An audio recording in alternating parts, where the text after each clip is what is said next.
Jadi hal ini gue udah pernah ngomong dan gue mau ke LAI waktu itu, tetapi Joshua bilang nggak usah. Nanti saya ngobrol sama Anwar Chen dan Anwar Chen menyampaikan kepada siapa namanya tadi Joshua Tewu untuk saya 13 lembar tentang penjelasan kenapa LAI tetap menaruh nama Allah di situ. Tetapi LAI di kelembaran terakhir bilang kami membuka lebar-lebar buat teman-teman yang mau mengkritisi gitu. But anyway, kita telah mengeluarkan Alkitab terjemahan dari Lentera Bangsa, ILT, IMB, ILT 3 dengan menghilangkan nama Allah itu sendiri. Nah, pada waktu itu Alkitab diterjemahkan dari bahasa Belanda itu. Dalam teks-teks Alkitab bahasa Belanda nggak ada kata Allah. Kata Eloah pun nggak ada. Lalu oleh konsultan sastra, orang dulu belum ada Indonesia, jadi orang Melayu Malaka, Malaysia, itu namanya Abdullah bin Abdul Qadir Munshi, seorang sastrawan terkenal. Dialah yang menjadi konsultan dalam melakukan penerjemahan itu. Maka dimasukkan kata Allah itu oleh Abdullah bin Abdul Qadir Munshi.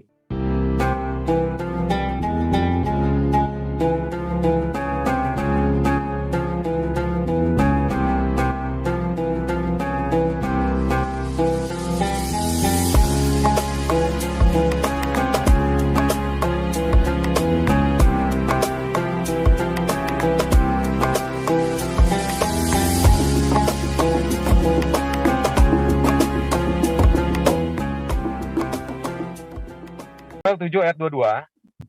Iya. 2 Samuel 7 ayat 22. Sebab itu engkau besar, ya Yehova Elohim, sebab tidak ada yang sama seperti engkau dan tidak ada Elohim selain engkau. Oke, lanjut ya. 1 Tawarikh 17 ayat 20. Sebab ya Yehova, tidak ada yang sama seperti engkau dan tidak ada Elohim selain engkau. Yesaya 44 ayat 6, Yesaya 45 21. Itu sama Zul. Ya. Jadi kita pakai Shema Israel itu, Shema Israel, Yahweh Eloheinu, Yahweh Echad. Yehova Eloheinu, Yehova Echad. Nah, jadi kalau itu artinya, jadi Yahweh Elohim kita, Elohim itu Echad. Elohim itu Echad. Jadi, di sini yang banyak tidak dimengerti oleh bahkan teman-teman Kristen sendiri. Echad itu satu. Tetapi kata satu ada juga yahid. Di dalam bahasa Yunani juga begitu, ada monos, ada heis. Nah, jadi ada esa, ada tunggal, ada satu yang bukan tunggal, ada satu yang tunggal. Nah, jadi kalau Elohim nggak bisa dia dipakai kata yahid tunggal karena dia itu roh berdasarkan literasi Alkitab, kitab tanah. Allah itu roh, nggak bisa dikatakan Allah itu tunggal. Kayak air, misalnya air itu satu, satunya nggak bisa tunggal kalau air. Jadi mesti pakai kata satu yang jamak, substansinya atau bahannya. Nah, jadi itu yang bisa dijelaskan dari tadi perbandingan sama Zul dengan Al-Quran. Itu, jadi Elohim sendiri adalah Eloah bentuk jamak. Tapi bukan Elohnya ada banyak, nggak pernah ada orang Ibrani, orang Yahudi menyatakan Allahnya lebih dari satu, tidak pernah ada. Tetapi kenapa Elohim dengan akhiran Yod-Mem menjadi bentuk jamak? Karena bukan pribadinya yang jamak, tetapi substansi atau jenis dari Allah yang dikatakan roh itu tidak bisa dikatakan tunggal. Gitu. Itu aja yang bisa saya jelaskan untuk perbandingannya. Silakan, Bro. Iya. Saya dapat pahami apa yang saudara uraikan tadi ya. Cuman saja ini yang masih di dalam benak saya gitu kok. Misalnya yang seharusnya di kami di Islam itu tidak ada sembahan, tidak ada ilah, tidak ada Rabb, tidak ada pencipta, tidak ada Tuhan. Lalu kemudian ilah kecuali Allah. Jadi Allah inilah Tuhan, tidak ada selain Dia. Nah, di dalam kitabnya teman Kristen Indonesia, itu dibalik. Tidak ada Allah selain Tuhan. Itu menurut pandangan saudara ini gimana ini bahasa ini? Apakah memang di original teksnya ada merujuk kepada kalimat ini gitu, bahwa tidak ada Allah, di mana Allah itu adalah artinya Tuhan, dan Tuhan itu sendiri adalah nama pribadi dari pencipta yang diimani oleh teman-teman Kristen. Ya. Itu loh Bang yang ingin saya tahu. Oke. Jadi Zul ini ada masalah di diksi. Masalah diksi saja, masalah bahasa saja. Nah, jadi Allah atau Elohim atau ilah di dalam bahasa Ibrani itu adalah predikat. Ya, predikat, bukan proper name. Tuhan huruf kecil yang kadang-kadang ditemukan di dalam teks Ibrani, kitab tanah, atau Tuhan huruf besar semua, itu pasti diambil dari kata YHWH. Nah, tidak bisa ini ada dua predikat, kecuali ada menjelaskan pekerjaan lain dari sang pemilik satu predikat itu, satu pemilik proper name itu, sorry. Nah, jadi misalnya, contoh, Jokowi adalah presiden, owner dari toko mebel, dari pabrik mebel, dan dia adalah bapak. Oknumnya satu, Jokowi. Nama propernya adalah Jokowi. Tapi dia predikatnya ya presiden, atau dia pemilik daripada toko mebel yang dia buat, terus dia adalah bapak di rumahnya. Atau bahkan dia juga bisa jadi anak anak dari ibunya atau bapaknya. Gitu. Jadi itu masalah diksi saja. Nah, jadi harus bedakan mana predikat, mana proper name. Itu. Itu aja, Zul. Ya, tapi gini, Bang Samuel. Ulang dulu. Ya. Ya, yang ingin saya katakan gini, ketika kita melihat di dalam kitabnya teman-teman Kristen di dalam kitab Mukaddas misalnya kan, ketika dikatakan kepada sembahan daripada Ibrahim, Ishak dan juga Yakub. Ya. Ya, di situ tidak diterangkan Allahu abaikum, Allahu Ibrahim, Allahu Ishak, wa Allahu Yakub. Tapi yang diterangkan di situ di dalam bahasa Arab yang digunakan oleh kitab daripada Mukaddas itu jelas ilah Abraham, ilah Ishak, ilah Yakub. Yeah. Nah, ketika diterjemahkan ke dalam bahasa Indonesia, yang tadinya kata Eloha atau ilah atau elaha atau alohi itu kemudian berubah menjadi Allah. Nah, ini yang menjadi masalah besar gitu. Ketika yang tadinya ilah ya, itu berubah menjadi Allah di Indonesia gitu loh, Bang. Oh, oke. Okay. Ya, sehingga ketika dikatakan tidak ada Tuhan selain Allah, menjadi tiada Allah selain Tuhan. Yang harusnya kalau kita gabungkan antara bahasa Arab, bahasa Indonesia, yaitu harusnya bunyinya tiada ilah selain Tuhan, kan gitu. Atau tiada ilah selain Yod Hepafe atau Elohim. Kan itu kalau kita ingin jujur untuk mengakui itu gitu loh. Silakan. Iya. Itu kan kalau Al-Qur'an ya. Kalau di Al-Qur'an ya. Nah, jadi kita harus bedain Al-Qur'an sama Alkitab. Karena di Alkitab atau di kitab tanah, nama Elohim atau bukan nama, kata Elohim atau ilah itu bukanlah proper name.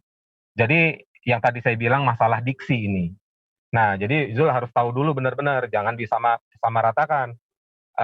Akarnya Al-Quran mengatakan la ilaha illallah, Allah wahad, kan begitu. Nah, jadi kalau itu menjadi proper name, maka jangan disamakan seperti di Alkitab bahwa kata Elohim adalah proper name. Gitu, enggak begitu. Karena Elohim berkata Shema, bukan Shema. Kalau nama itu dalam bahasa Ibraninya apa ya? Itulah namaku. Nanti saya buka dulu Keluaran 3:14. Itulah namaku. Sebentar ya, saya buka dulu ya. Keluaran 3:14. 3 ayat 3 ayat 14. Ayam. Ini, bentar, bukan itu ya. Keluaran 2 ayat 20 ya.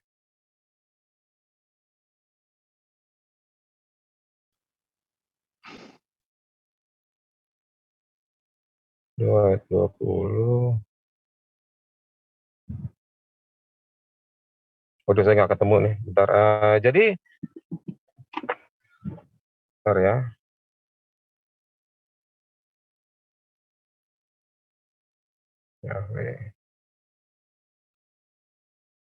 Oke, ini udah ketemu. Keluaran 20 ayat 2 dan 3. Ya. Anoki Yahweh. Akulah Yahweh. Dia di sini nggak berkata Anoki Elohim, nggak berkata begitu. Jadi dia menyebutkan namanya, bukan predikatnya, ya. Tapi di dalam Keluaran 20 ayat 2 dan 3 versi LAI, akulah Tuhanmu. Kata Tuhan di sini menjadi predikat jadinya, bukan menjadi proper name.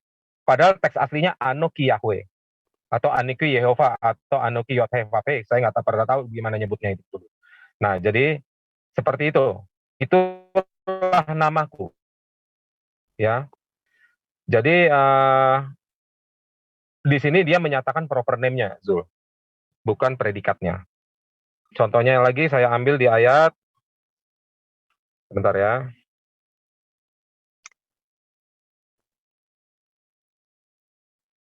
Sebagai Maha Kuasa.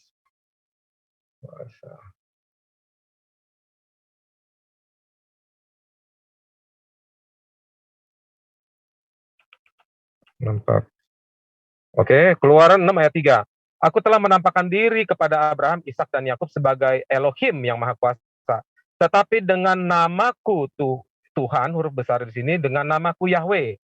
Jadi dia nggak sebut namaku Elohim. Keluaran 6:3, sebentar ya, Exodus 6:3. Exodus 6:3. Sebentar. Isaac and to Jacob as God Almighty, my name. Dari kata Shem, ya, Shem itu nama, ya. Jadi kalau ditambahin ku di dalam Ibrani itu ditambahin huruf yod. Jadi Shemi. Jadi namaku, gitu. Yahweh, Yod-Heh-Vav-Heh, tetragrammaton. Dia tidak memakai kata Elohim. Nah, di sini harus dibedakan, jangan lagi bermasalah dengan diksi. Jadi kita yang tadi gue bilang harus jujur berbahasa sesuai dengan apa yang terdapat dalam teks asli. Nah, kalau saya menjelaskan ini, saya juga bukan cuma berdebat dengan Zul, tapi berdebat dengan teman-teman Kristen, sebagian teman-teman Trinitas yang merasa agak alergi dengan penjelasan saya bahwa nama Yahweh itu harus dibedakan dengan proper name-nya, dengan predikat dengan proper name. Gitu aja, Zul. Lanjut. Ya, jadi gini, Bang Samuel, yang saya permasalahkan itu adalah penerjemahan. Terlepas daripada original teks yang kemudian kita pahami sebagai anak Indonesia, itu tak masalah. Yang saya lihat, contoh misalnya di dalam Keluaran 3 nomor 15. Kan di situ tidak ada kata Allah di sana. Yang dikatakan adalah Elohe Abraham, Elohe Ishak, wa Elohe Yakub. Nah, ketika dia masuk ke Indonesia, itu berubah kemudian menjadi Allah Abraham, Allah Ishak, dan Allah Yakub. Sementara kalau padanan kata daripada Elohe itu kan kata ilah, artinya Tuhan atau sembahan atau Rab di dalam pemahaman kami sebagai orang Indonesia. Nah, yang kita lihat di Lembaga Kitab Indonesia ini justru tertulisnya Allah. Padahal tidak ada kata Allah di dalam original teksnya, yang ada adalah Elohe atau Elah atau Elaha atau Elohei. Tapi kenapa berubah menjadi Allah? Nah, itu dia yang jadi permasalahan sebenarnya. Kalau sekiranya teman-teman bisa memahami lebih jauh bahwa terjemah yang seharusnya itu adalah Tuhan Ibrahim, Tuhan Ishak dan Yakub, itu nggak masalah, atau sembahan Abraham, sembahan Ishak dan Yakub. Nah, kalau dikatakan bahwa Allah itu adalah padanan katanya dalam bahasa Indonesia adalah sembahan, nah kita merujuk ke original teks. Ada nggak kata Allah? Ada nggak kata di dalam bahasa Ibrani atau bahasa Aramaik yang bisa dipadankan dengan kata Allah itu? Nah, sementara kalau kita melihat dari Elohim itu tidak bisa masuk ke dalam kata Allah, karena kata Elohim itu bentuk plural, sedangkan Allah itu singular, jadi nggak bisa dia masuk ke sana. Adapun Elohim, ya Elohim itu identik kalau diarabkan dengan kata ilahun. Jadi Elohim nggak boleh masuk ke dalam kata Allah. Nah, ini yang sampai sekarang ini yang saya pertanyakan. Kok bisa gitu loh? Sementara di dalam original teksnya tidak dikatakan Allah, tetapi Elohe atau Eloha. Gitu, Bang. Oke.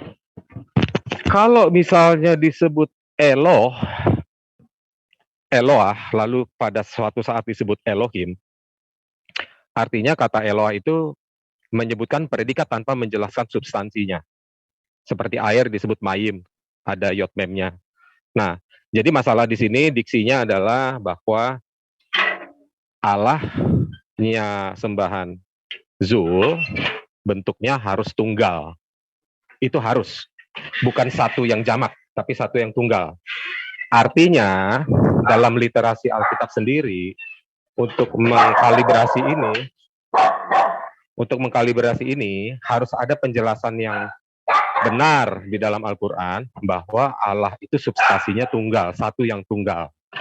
Karena nanti Zul benerin ya, karena saya bukan Muslim. Nah, di dalam literasi Al-Qur'an sering disebut kami. Allah memakai kata ganti, menyebut dirinya dengan kata ganti orang pertama jamak. Kami. Nah, kalau di dalam Keibranian dengan mengganti ini, maka cocok dengan memakai Elohim dengan menjelaskan bentuk substansinya, yod mem jamak. Tapi tidak pernah pengertiannya bahwa Allah itu lebih dari 2 oknum, 3 oknum, tidak. Jadi substansinya. Karena zat Allah itu tidak bisa dikatakan tunggal. Nah, tapi kalau Zul menolak yod mem Elohim di dalam Keibranian, maka artinya secara pembuktian terbalik atau dua arah, Allah di dalam Al-Quran justru malah menegaskan dari argumentasi Zul bahwa Allah itu tunggal. Nah, itu dulu. Nah, bagaimana dengan itu? Apakah Allah itu tunggal? Artinya Allah itu padat, nyata, terdefinisikan, bisa dipegang dan jumlahnya satu, yang tunggal. Dan ketika Allah yang tunggal itu ada di tempat A, dia tidak bisa ada di tempat B. Karena kalau tunggal itu harus sebiji. Gitu, Zul. Kalau roh itu nggak bisa dibilang tunggal. Nah, tapi kalau definisi dari Al-Quran sendiri, Allah adalah zat dengan huruf D, zat, nggak bisa kita langsung mendefinisikan Allah tunggal. Karena dengan menyematkan kata tunggal untuk Allah satu yang tunggal, artinya sudah terdefinisikan. Itu, Zul. Itu aja. Ini cuma masalah diksi sebenarnya. Jadi Zul harus lebih mengetahui secara interlinear setiap kata dari bahasa itu. Zul orang Indonesia nih, mengambil satu kata, Zul harus pelajaran etimologi sama filologinya. Etimologi itu adalah kata itu dibentuk dari berapa suku kata. Artinya apa per suku kata? Gitu. Nah, filologi, kata ini berasal dari bahasa mana pertamanya? Itu filologi. Itu, Zul. Silakan, Zul. Iya, jadi gini, Bang.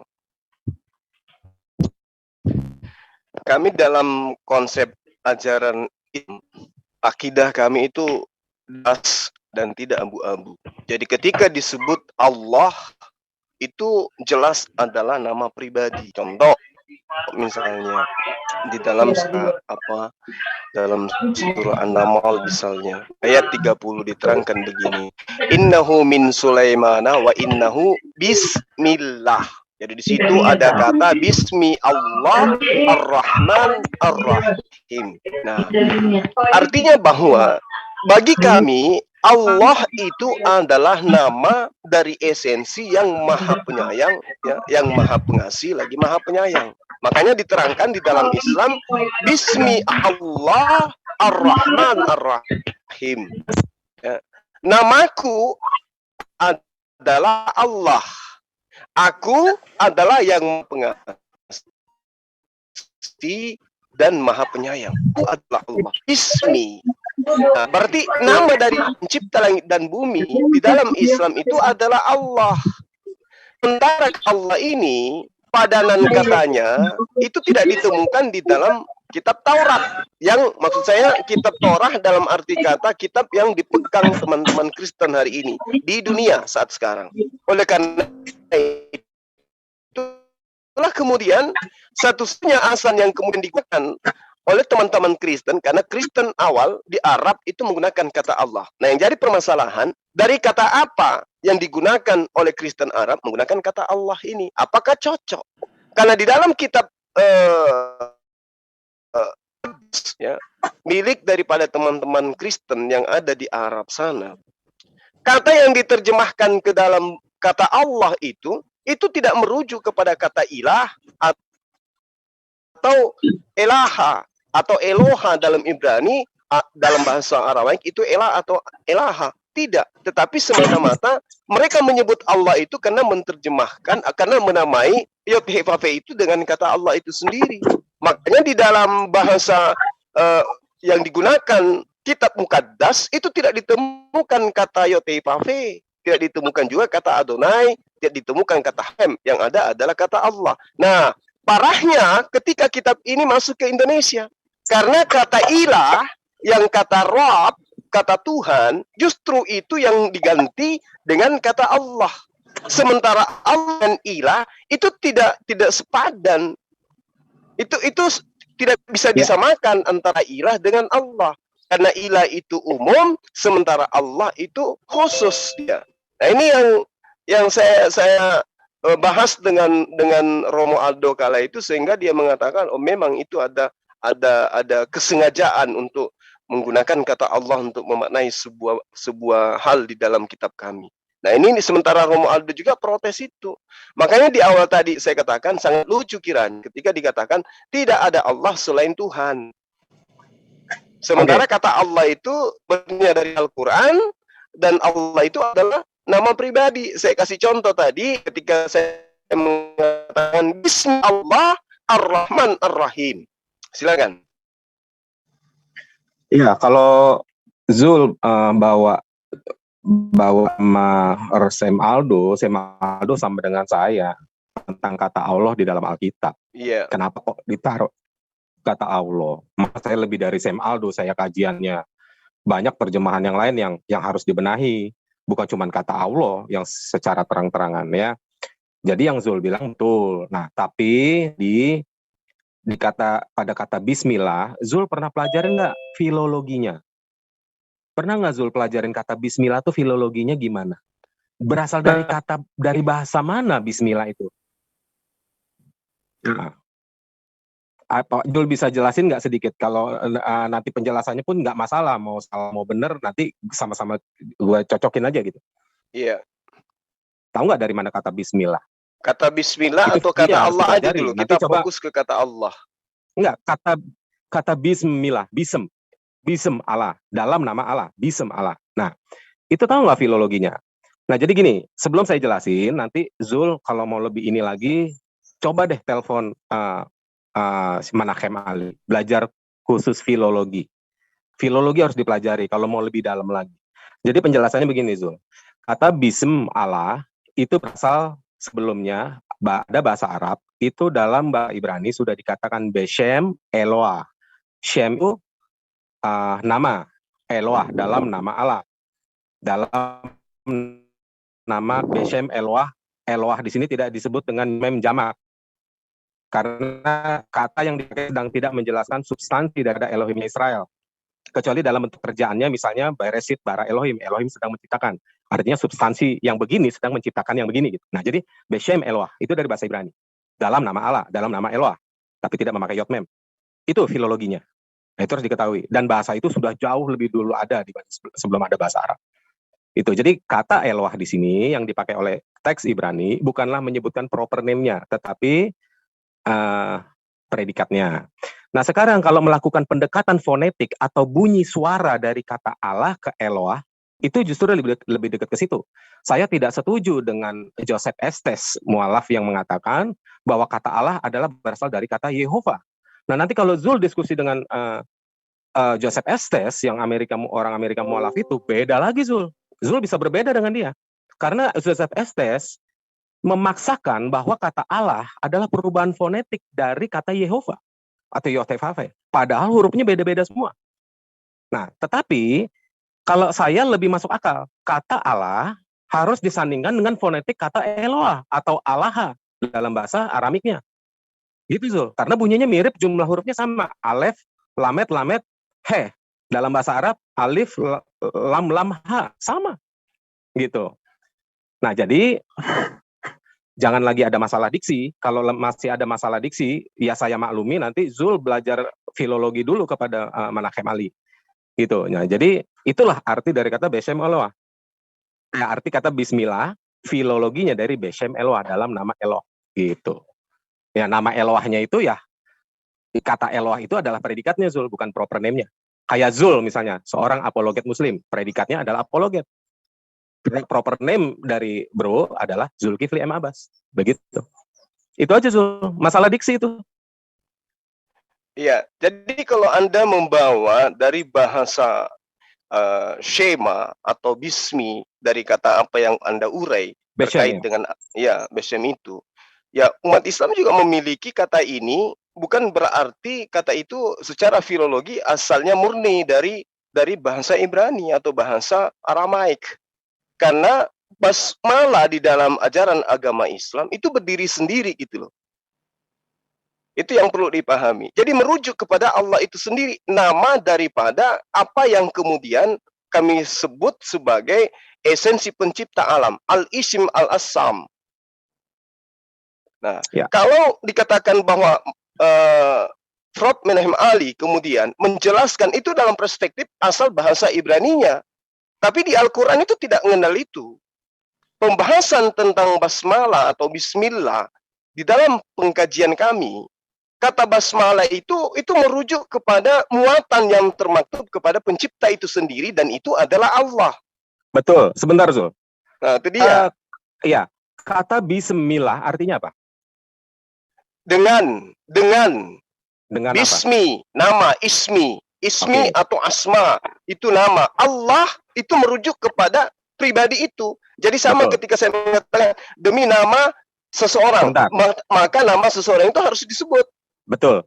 Jadi Allah di situ di dalam literasinya Al-Qur'an adalah nama proper kan, bukan predikat kan? Ya. Iya.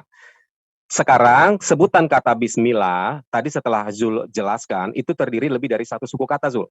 Dengan nama, asma, Allah kan begitu. Itu udah berapa suku kata tuh? 4 malah. Ya, dengan nama, asma, Allah, 4 suku kata. Nah, nanti kata Allahnya juga dibagi lagi Zul. Nanti tanya dulu, saya nggak mau so tahu nih karena saya Kristen. Nah, kata Allah itu berapa suku kata? Nah, itu harus begitu Zul kalau menyelidiki teks. Nah, kata Allah itu dari kata al, ilah, itu berdasarkan Joseph Estes. Atau tidak ada pemenggalan, Allah satu kata. Artinya apa? Nah, itu harus dibahas. Nah, itu namanya kajian etimologi. Nah, jadi bisem Allah, Allahnya dibagi lagi. Bisem itu ada huruf B sama shem dari kata apa tuh Zul? Dari kata apa tuh? Bisem. Semnya apa tuh? Nah, itu harus Zul jelasin tuh penjelasannya. Biar detail banget. Nanti orang nggak ada yang bisa debat. Karena kalau membahas teks interlinear kata per kata, lalu dibelah lagi per huruf atau per suku kata, itu udah kayak akuntansi Zul. Ketahuan semua yang nyolong Zul. Yang nyuri kemarin jumlah total pembelanjanya segini kok, hasilnya segini kok, gentengnya nggak ada nih, pakunya segini harganya. Ketahuan semua Zul. Nah, itu harus dikaji tuh Zul. Gitu. Itu yang jadi andalan gue kalau berdiskusi sama yang udah sampai ke sana arahnya. Kalau nggak sampai arah ke sana ya gue nggak diskusiin itu. Gitu. Kata bisem Allah itu bukan bisem ilah. Bisem Allah. Nah, itu terbagi beberapa suku kata, etimologinya apa, filologinya apa, berapa suku kata, gitu. Nah, itu dibahas tuh. Nah, sekarang kalau berdasarkan fonetiknya mirip, Zul. Bisem dalam bahasa Ibraninya Beshem. Dari kata Shemnya Shema. Shem. Nama Shema katakanlah, misalnya begitu. Katakanlah nama itu. Nah, jadi Beshem, Eloah. Nah, kata Eloah, fonetik. Fonetik itu artinya bunyi, Zul. Bunyinya mirip. Nah, tetapi kalau kita ambil yang paling mirip lagi, dari kata Allah Arab, ke dalam bahasa Aram dan Ibrani, di Ibrani ada kata Eloah, di dalam Aramik ada kata Allah. Tetapi di dalam Ibrani ada kata Allah. Nah, kata Allah sepadan dengan bunyi fonetik ya, sepadan mirip dengan bunyi fonetik Aramik Allah. Nah, kalau Allah dalam bahasa Ibrani artinya kutuk atau sumpah serapah. Tapi dalam bahasa Aramik, Allah adalah proper name untuk tetragrammaton itu sendiri. Itu Zul. Iya. Jadi kita sekarang nih, dari sekarang kita mulai nih, live nih. Ini kita masih pengkajian diksi. Masalah bahasa sebenarnya. Ya, bukan itu belum dia. Masalah keimanan, Ya, masalah bahasa. Makanya saya belum menemukan adanya literasi yang dibangun kemudian yang bisa dijadikan sebagai sandaran untuk menerjemahkan kata yang dimiliki oleh Aramaik ataupun dalam hal ini Ibrani untuk kemudian bisa menggantikan kata itu dengan sebutan Allah gitu loh. Ya. Kenapa saya katakan demikian? Al-Quran tidak mengurai kemudian bahwa yang dikatakan ilahika atau ilahu atau apapun itu merujuk sebagai ganti daripada Allah dalam perspektif penggunaan pribadi gitu loh. Kecuali merujuk kepada Allah itu sendiri. Ya. Itu yang mesti dipahami. Nah, kalau dikatakan dari mana sih akar kata Allah itu? Saya katakan bahwa kata Allah dengan penamaannya itu tidak memiliki akar kata. Terkecuali kalau kita ingin mengurai dalam perspektif linguistik, boleh diambil dari kata ilah dan il dan ilah. Tapi itu bukan dari sana. Kenapa? Karena Allah itu sendiri diawali dengan alif lam. Itu yang perlu dipahami, karena sama alif dengan lam itu Ibrani adalah menunjukkan tanda ta'rif atau ma'rifah kepada Allah itu sendiri. Jadi bukan kepada secara umum, bukan kata ilah atau kata ganti gitu. Nah, inilah yang saya pertanyakan, kok bisa lembaga kitab Indonesia menerjemahkan tidak ada Allah selain Tuhan? Poin permasalahannya sebenarnya jadi di kebingungan. Iya, jadi kebingungan orang. Nah, ya. Jadi saya juga capek jelasin jangankan sama Zul, sama Kristen sendiri jadi capek saya jelasinnya. Apalagi dia udah makan kata-kata itu dari mulai TK, kan jadi repot jadinya. Nah, jadi ini sebenarnya masalah diksi ini penting banget ya, apalagi ingin mengenal yang benar. Nah, kalau tadi Zul bilang kata alif lam itu kan tadi sudah aku jelasin. Dalam bahasa Ibraninya juga begitu. Alef, lamet, lamet, he. Ada kata alef. Di dalam bahasa Arabnya alef menjadi alif. Karena bahasa Arab berasal dari akar kata bahasa Aram. Aram dari Ibrani. Begitu. Jadi ada kemiripan alif batasannya sama alef bet gimel het-nya Ibrani mirip-mirip itu. Gitu. Dia ada 22 aksara, kalau Arab ada berapa tuh? Nggak tahu. Nah, jadi nanti kalau Zul bilang kata Allah nggak ada akar katanya, nanti diskusinya beda Zul sama Joseph Estes. Joseph Estes menjelaskan nggak seperti Zul. Gitu. Nah, si Joseph Estes ini punya pengajar juga orang Muslim yang bukan mualaf dan menjelaskan seperti itu. Akibatnya diambil dua opsi jadinya, dua pilihan. Kata Allah dalam literasi Arab itu bisa dibagi jadi dua opsi, pilihan tergantung mazhab mana yang mau pakai. Misalnya yang pertama opsinya adalah kata al-ilah. Kata Allah berasal dari dua suku kata al-ilah. Al-nya definite artikel, lah-nya adalah propernya. Nah, yang kedua, kata Allah tidak ada dua suku kata, adalah satu suku kata, tetapi ada anehnya. Kalau dia satu suku kata, kenapa L-nya dua? Kenapa lamnya dua? L-nya dua. Nah, kalau dia satu suku kata, biasanya L-nya nggak harus dua, Allah cuman L-nya satu. Gitu. Itu aja Zul. Nanti, jadi kalau misalnya gue ngobrol sama Zul, kajian Zul tentang kata Allah berbeda dengan kajiannya Joseph Estes.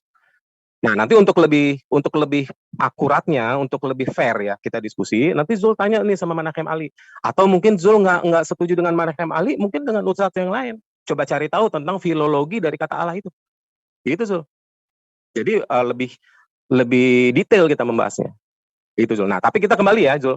Gue fair ya, kita kembali ya. Gue sama Sam Aldo sama-sama nggak setuju dengan penyematan kata Allah di dalam Alkitab, kitab Perjanjian Lama dan Perjanjian Baru, Besora. Nah, untuk itulah lembaga dari Lentera Bangsa penerjemahan baru itu membuat Alkitab IMB ILT 1 ILT 3, yaitu menghilangkan semua kata Allah yang ada di kitab LAI, Alkitab LAI. Itu Zul.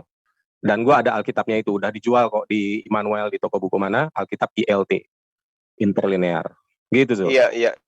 Saya paham gitu. Jadi di dalam pengajaran daripada Manachem Ali itu, pendekatan linguistiknya itu dari kata alif, lam, dan juga ilah. Itu tidak masalah. Karena terkait dengan keimanan kami umat Islam, kata sembahan kami, penamaannya itu adalah Allah. Kalau kemudian diurai dari kata mana dia diambil, itu tidak ada permasalahan. Yang pada prinsipnya kemudian adalah pencipta kami yang adalah ilah dan kemudian Rab itu merujuk kepada esensi Allah berdiri sendiri. Itu. Sebentar Zul. Ya. Aku baru ingat. Tadi aku ada yang salah. Jadi dua opsi tadi bukan al spasila sama Allah tanpa suku kata. Salah gue. Gue baru ingat. Jadi dua opsi itu adalah al spasila sama satu al spasi ilah. Joseph Estes mengambil al spasi ilah. Dua suku katanya al sama ilah. Tetapi menurut penjelasan Christian Prince, itu bukan al sama ilah, tetapi al sama lah. Itu aja Zul, opsinya. Lanjut. Ya, itu enggak sekali lagi saya katakan itu tidak ada masalah di sana. Karena dalam pandangan umat Islam ada yang mengurai kata Allah itu berasal dari dua suku kata. Nah, namun ujung-ujungnya tetap aja merujuk kepada Allah yang adalah nama pribadi Tuhan itu sendiri. Kalau diurai misalnya seperti nama saya, Suma. Suma itu berasal dari kata Zulkifli dan kemudian M. Abbas. Itu enggak masalah. Tapi nama ini, Suma atau Zulkifli M. Abbas, merujuk kepada nama saya, kan gitu. Nah, sekarang yang jadi permasalahan adalah kitab yang dimiliki oleh teman-teman Kristen di Indonesia ini yang menggunakan kata Allah, di mana kata Allah itu tidak sepadan dengan yang seharusnya. Kalau di dalam bahasa Ibraninya ilaha abaikum, kalau di dalam bahasa muqaddas dalam bahasa Arabnya ilaha abaikum, ilaha Ibrahim, ilaha Ishak, ini ketika dia masuk ke dalam bahasa Indonesia merubah menjadi Allah. Sementara ilaha itu merujuk kepada kata Eloh atau Eloha atau Elah. Sementara sementara ini bukan nama pribadi. Iya. Ini yang jadi permasalahan gitu loh, Bang. Iya, ngerti. Sehingga ketika Abang mengatakan ya mereka susah untuk melepaskan itu karena mereka diajarkan dari sejak TK. Nah, inilah yang menjadi PR kita bersama gitu loh. Supaya yang terang itu semakin terang, yang tadinya ada pengkaburan daripada makna itu bergeser kepada yang seharusnya gitu. Itu yang saya maksud. Iya. Jadi hal ini gue udah pernah ngomong dan gue mau ke LAI waktu itu, tetapi Joshua bilang nggak usah. Nanti saya ngobrol sama Anwar Chen dan Anwar Chen menyampaikan kepada siapa namanya tadi Joshua Tewu untuk saya 13 lembar tentang penjelasan kenapa LAI tetap menaruh nama Allah di situ. Tetapi LAI di lembaran terakhir bilang kami membuka lebar-lebar buat teman-teman yang mau mengkritisi gitu. But anyway, kita telah mengeluarkan Alkitab terjemahan dari Lentera Bangsa, ILT, IMB, ILT 3 dengan menghilangkan nama Allah itu sendiri. Itu saja. Tapi sampai sekarang dari officialnya LAI belum melakukan hal itu. Saya nggak ngerti kenapa. Gitu ya. Jadi urusannya sama saya ya saya cuman orang biasa, anak band. LAI adalah suatu institusi kan begitu. Ya kan, ujung-ujungnya kan jadi urusan negara jadinya. Urusan hierarki negara. Gue ini surat PT-nya udah keluar, gue punya PT, LAI. Nah, Samuel kan apa sih? Kan begitu jadi urusannya, Zul. Nah, ya itu saja jadinya. Penjelasannya cuma di situ. Tetapi buat saya sekarang, saya jadi mungkin sedikit saya mengurai ini, Bang, terkait dengan apa yang kita urai. Kenapa kok bisa gitu Zulkifli M. Abbas tetap kekeh memperjuangkan? Kami punya dasar yang kuat. Kenapa kata Allah itu boleh digunakan teman Kristen? Boleh. Boleh, sangat boleh. Ketika kata itu diperuntukkan kepada tempat yang seharusnya, baik secara akidah maupun secara linguistik, secara bahasa. Kenapa saya katakan demikian? Karena kalau dikatakan Allahku, itu tidak ada rujukannya kemudian di dalam bahasa Arab Allahi, itu tidak ada. Yang ada adalah ilahi. Nah, ketika berbicara mengenai ilahi, berarti dia merujuk kepada Tuhanku, bukan kepada Allahku. Semakna dengan jadi gini. Gimana? Jadi maksudnya Zul gini. Jadi ketika menjadi Allahku itu nggak bisa pakai alahi, jadi pakai ilahi. Jadi artinya berubah menjadi predikat. Sedangkan Tuhanku, Allah dasarnya betul. Dari proper name kan gitu kan? Betul. Ngerti. Itu dia yang menjadi dasar pijakan. Nah, kalau dalam bahasa Ibrani mungkin dikatakan Elohai itu nggak masalah, atau dikatakan ilahi dalam bahasa Aramai nggak masalah. Tapi yang bermasalah kemudian ketika Allah, Allahmu, Allahku, apalagi Allah kita, itu nggak bisa karena tidak ada dalam padanan bahasa Arab Allahuna atau Allahukum atau Allahuka, itu tidak ada. Yang ada adalah ilahuka atau Eloheka atau Allahaka, itu baru benar. Makanya saya katakan bahwa lembaga kitab Indonesia terlalu jauh gitu loh, mengambil sebuah kata yang tidak sesuai dengan asalnya dalam Al-Quran. Contoh misalnya Allah kita, ini tidak cocok. Kenapa? Karena tidak ada dalam Al-Quran atau dalam bahasa Arab dikatakan Allahuna. Allahuna itu nggak ada. Yang ada adalah ilahuna atau atau dalam bahasa Ibraninya itu Elohenu, Elohenu. Nah, itu baru benar. Tapi kalau dikatakan ilahuna itu nggak nyambung gitu loh. Makanya kami sangat terpukul ketika kami membaca Bible dikatakan Allah kita, Allahmu atau Allahku, itu nggak sesuai dengan itu. Ya, itu loh.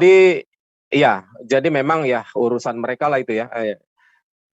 Tapi itu Zul dia, perlu Bang, ketahui, ya perlu ketahui waktu Kristen masuk secara ofisial, sebenarnya Kristen masuk itu abad ke-7, tetapi dibawa oleh Kristen Arab Netzarim yang masuk ke Tanah Baru, Sumatera Utara. Makanya lahir tuh agama Parmalin, agama monoteis. Itu dari situ. Yang dibawa oleh Kristen Arab abad ke-7. Nggak lama dari zaman Muhammad itu abad ke-7 itu. Tahun 700. Nah, tapi setelah itu Belanda dan lain-lainnya masuk. Nah, kita ambil yang ofisialnya dari Belanda. Yang mayoritas. Nah, pada waktu itu, Alkitab diterjemahkan dari bahasa Belanda itu. Dalam teks-teks Alkitab bahasa Belanda nggak ada kata Allah. Kata Eloah pun nggak ada. Lalu oleh konsultan sastra, orang dulu belum ada Indonesia. Jadi orang Melayu Malaka, Malaysia. Itu namanya Abdullah bin Abdul Qadir Munshi, seorang sastrawan terkenal. Dialah yang menjadi konsultan dalam melakukan penerjemahan itu. Maka dimasukkan kata Allah itu oleh Abdullah bin Abdul Qadir Munshi. Gitu Zul, pada tahun-tahun abad-abad 18 itu. Jadi pada intinya orang-orang seperti Saudara Samuel ini dan juga Romualdo ini itu sangat dibutuhkan negara ini untuk menjelaskan itu. Karena sangat mengganggu kiranya dua agama besar ini ketika bersanding, lalu kemudian mengambil kata Allah dan ditempatkan pada tempat yang tidak sesuai. Yang ingin saya katakan begini, Bang. Inti daripada kata Allah itu tidak bisa diterjemahkan ke dalam bahasa manapun, apalagi dijadikan sebagai kata ganti. Ya, yang kemudian disandingkan dengan gelar umum seperti ilaha, itu nggak bisa.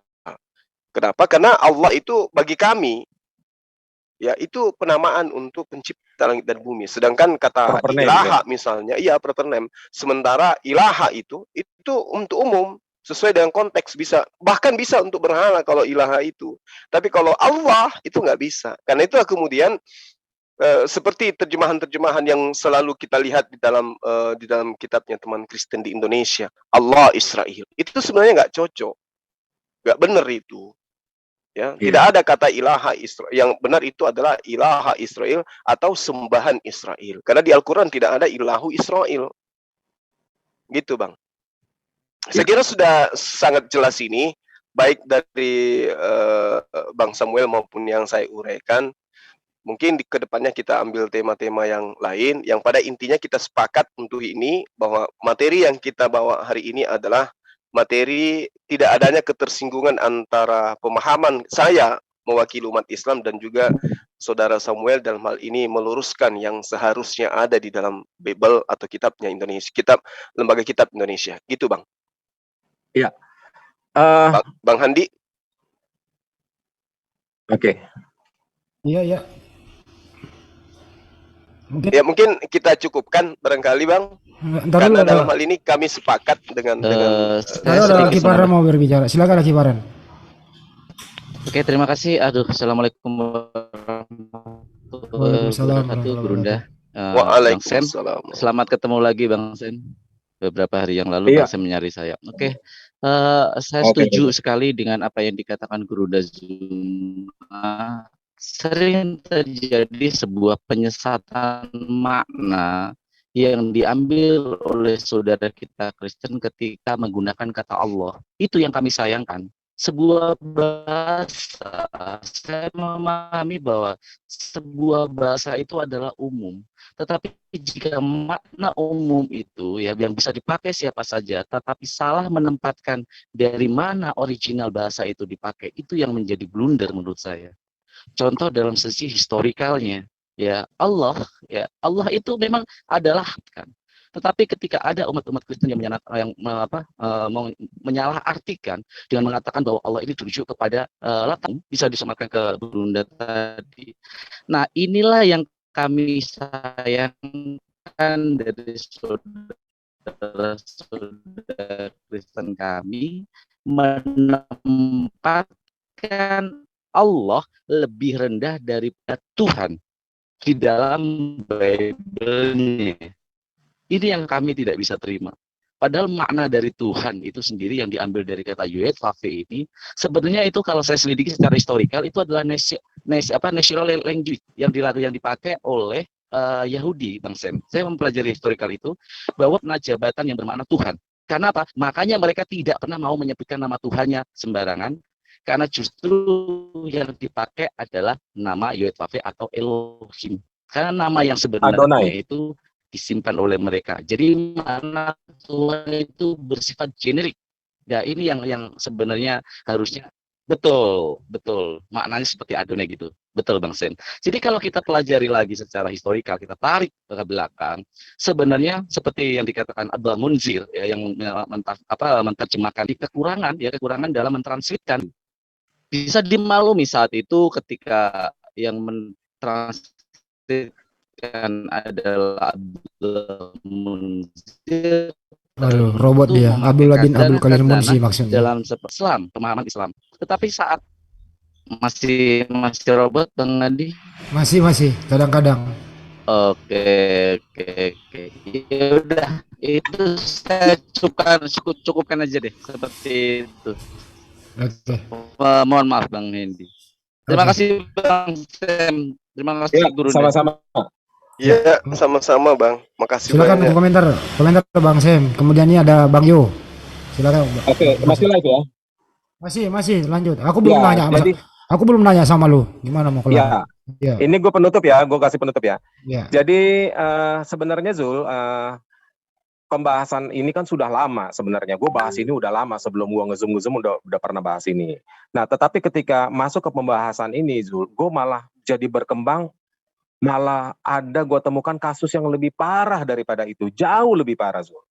Gitu. Tapi nanti gue jelasin di sini ya. Cuma sebentar sih. Gue share screen ya.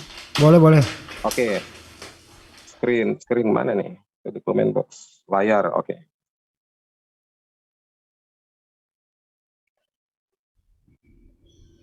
Udah belum? Udah kelihatan belum? Udah kelihatan.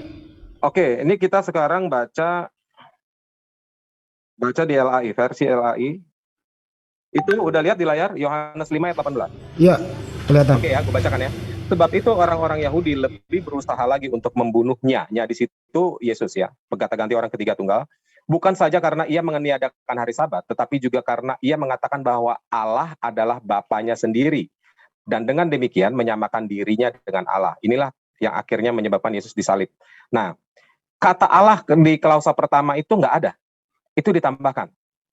Teman-teman perhatikan ya. Pada kata ini, tetapi juga karena ia mengatakan bahwa Allah adalah Bapanya sendiri. Itu kata Allah nggak ada. Kita buka sekarang kitab interlinear. Ya. Teman-teman lihat di situ. Sebentar, nah itu. Also Father his own.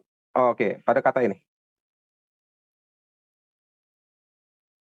He break ini interlinear. Jadi bacanya grammarnya agak kacau ya. Jadi bukan he was he breaking the Sabbath, but also Father his own. Nggak ada kata theos di situ. Coba teman-teman lihat, ada nggak? Nggak ada theos. Nggak ada kata theos di situ. Kata tambahan di situ.